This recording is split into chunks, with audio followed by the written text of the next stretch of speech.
Прв пат изложуваме на ваква манифестација. Ние сме млади пчелари.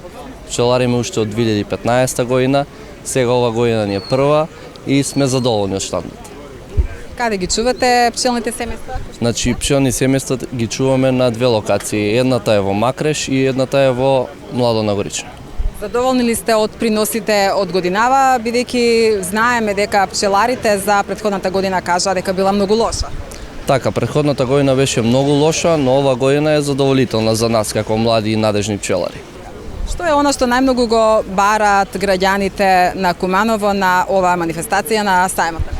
Од вашите производи? Од нашите производи, значи највеќе луѓето го купуваат медот, заинтересирани се и за други производи како матичен млеч, полен, прополис, но медот сепак е најатрактивен. 90% од купувачите на медот се од постарата популација.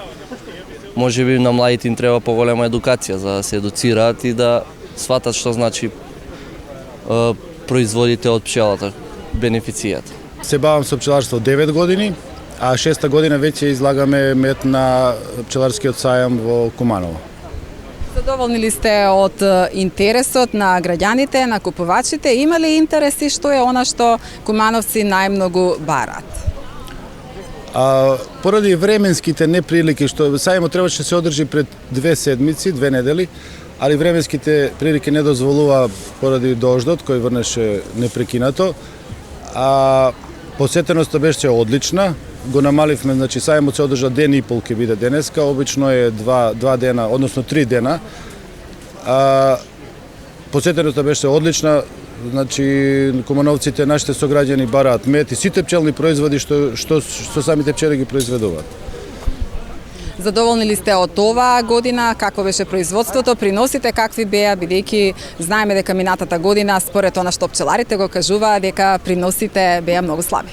Годината беше лоша. Минатата година немавме воопшто мед. Имавме мака да ги преживееме тие наши пчелни семејства. Ова година, иако имавме превисоки температури, преку 40 дена имавме температура преку 35-40 степени, каде што све што цветаше исуши, пак имаме некои доволни количини на мед.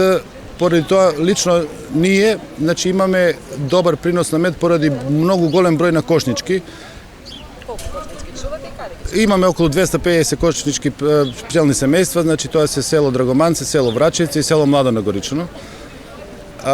Разлика од пчелина паша постои на 3-4 километри, значи може би во Драгоманци беше подобро, веќе во Младо на Горично тоа не е тоа. Во суштина сме задоволни, али не верувам дека до следната пчелна паша ќе имаме мед за нашите сограѓани, за нашите корисници на пчелни производи и на медот. Може ли пчеларството да биде основна дејност на едно семејство или само како дополнителна дејност? Секако дека може. Значи, да се бавите со пчеларство, треба да верувате во нешто, во самите пчели треба да веруваме, дека да се надеваме дека климатските промени ќе се подобри климата во Куманово, ќе имаме повише дожд кога треба, да немаме толку високи температури преку лето. И верувам дека може да биде и основна делатност, да се што повеќе луѓе бават со пчеларство, затоа што со 70-80 пчелни семејства едно семејство може да живее, да има нормален живот во Македонија.